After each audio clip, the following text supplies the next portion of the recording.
Ready? All right, go. Okay, this week's lesson, we're going to start from side control, recovering the close guard, and working on the cross choke, and transitioning to head and arm and the shoulder lock. We're probably just going to start with the recovery to close guard, to the cross choke to make it easier, and then we'll probably add the other two later on. So when the person has you in a side control, you want to relieve pressure on the shoulder, on your neck when he's putting pressure. So one, you cup the shoulder. Two, you can either put the thumb behind the collar or grab the shoulder, the fabric on the shoulder, keeping your arm tucked in. If you open your elbow, you can get your arm attacked, you know, if you're not aware of it. Keep your elbows in. As you push the person down with your upper body or with your arms, your lower body, keep your feet together, knees together. You're going to climb up as you push down, creating space. Once you create that space, bring the hand down, block the hip.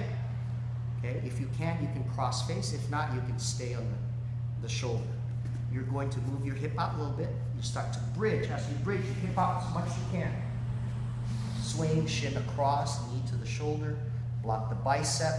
You can either put your foot on the hip or put your foot on the mat. What's important here is to make sure that your knee is up to prevent the person from jumping over. You can transition to cross face, move up a little bit, do windshield wiper, recover to close guard. As the person postures, it's difficult to break the posture just by pulling the person down. You want to make sure to get your hip to his hip. So you're going to tuck your heel down as you wiggle your shoulder up. You see, look at his body, how he's leaning back. It's hip to hip. I'm going to sit up a little bit, put my hands around his tricep. I'm going to bring my toes to the ceiling and like rolling him over my shoulder.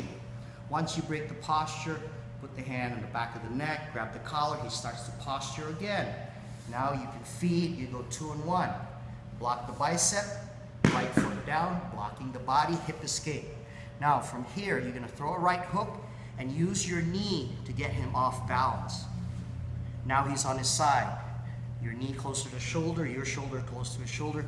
You're somewhat blocking his left arm. He needs to use that right arm to post. If not, there's a lot of pressure, so he's going to be leaning down.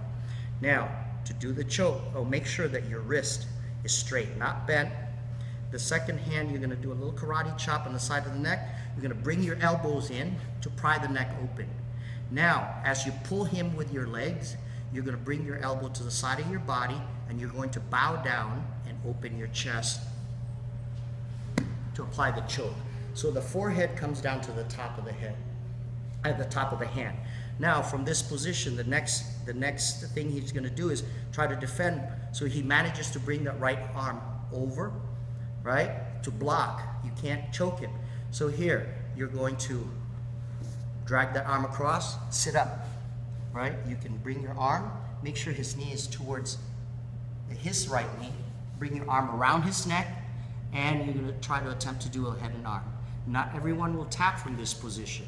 So he starts to sit up and defend. Look at my left elbow. I'm going to bring my left elbow to his wrist, cup his elbow. I let go of my right hand. I cup his armpit, climb up. You can also close your guard if you need to.